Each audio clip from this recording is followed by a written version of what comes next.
So one of the cars that I brought in here last summer to do some restoration work was this 1970 Dodge Challenger RT. So in the world of super rare, it's not the rarest one. They made 2,570 383 4-speed 70 Challenger RTs. This is a 4-speed car.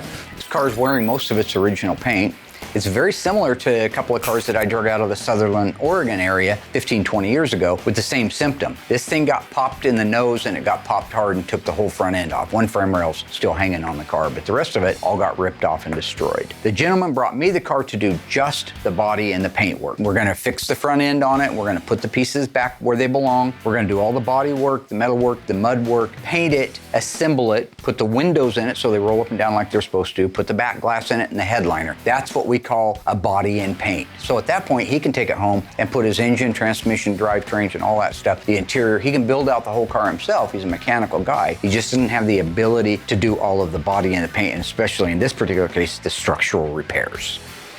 So this is the area you can see that they removed the left-hand frame rail. All the spot welds are drilled out.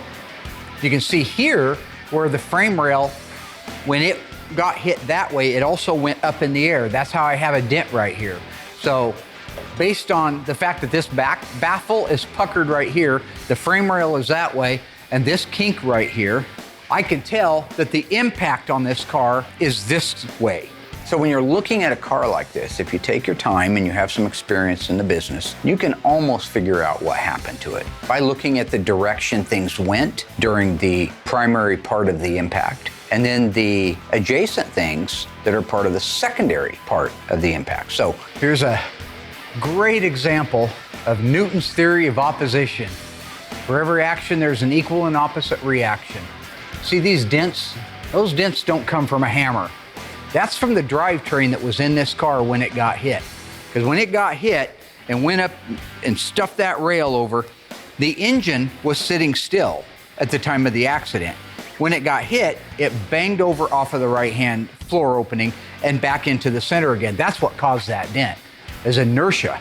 The secondary damages are the things that happen as a result of that trauma. It could be the engine and transmission, for example, in a hit like that. They're suspended in rubber. It's a rubber motor mount, it's a rubber transmission mount. Rubber has flexibility. The car stopped suddenly, but that engine kept moving. So it would have damage to the right frame rail in addition to the impact, but then it would come back because it's made out of rubber and bounced off the left frame rail, and it could have hit the center tunnel with the transmission. Secondary damages aren't just limited to an engine and transmission. For example, if you go back to our 1971 Phantom Cuda, the one that started it all, and you look at that animation, that's a good example of how primary and secondary damage work. That car got hit so hard in the right front corner that the roof actually buckled. It went so high in the nose that when you look at pictures of it, you can see that there is a dish in the roof. That's secondary damage.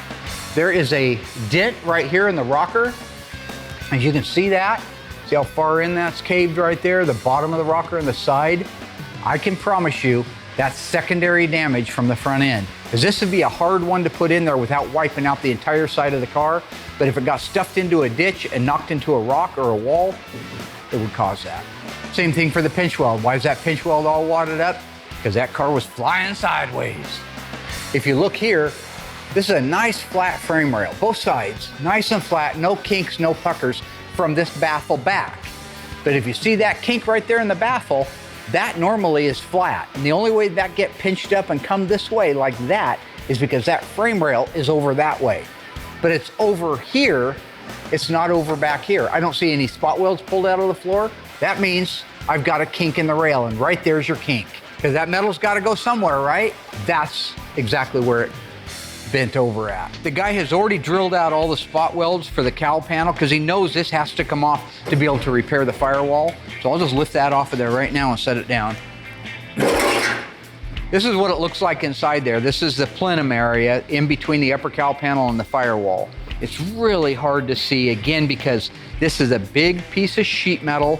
It already has lots of kinks and turns and bends. Hard to know what's there. Even I have a hard time knowing, should this be there, should it not be there? That's why we have comparisons out back. But some things I can look down on and I can see that the master cylinder area stoved in. This kink right here should not be here in this firewall. This should be flat right here. You'd never be able to get this to hold the bulkhead. This is real solid though. A lot of times these are rotted out, especially around these. They rust a lot. These are the cold air vents. When you're inside the car and you pull that little handle that says vent, it opens up this plenum to take the air through that cowl into there and put it inside the compartment of the car. Both sides the same way. If you had air conditioning, it uses a different system than that. Here's a lot of the factory seam sealer that they did put on. That's what's left of this white crusty stuff here. That was something that went on before the panel got spot welded into place. You can see it around the windshield. Real ugly, but that's okay.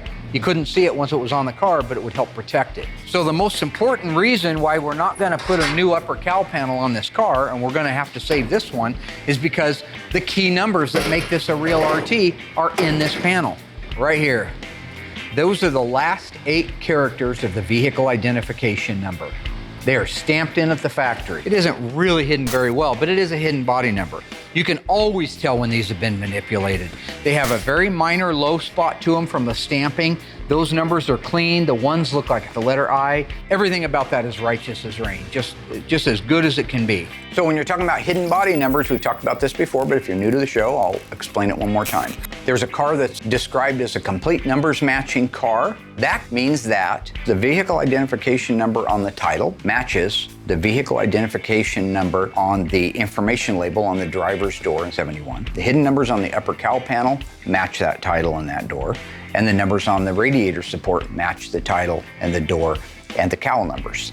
Then you go to the engine. The vehicle identification number is still stamped in that engine that matches all those things, and the transmission. And you should technically have the fender tag there with the vehicle identification number on it. That is a complete numbers matching car. Now, we don't take every car on in the world that's brought to us. I mean, it isn't that I don't want to fix every car, but there's a lot of things that play into it. I mean, the amount of money that it costs to do, is it justified if it's a 318 car? Probably not.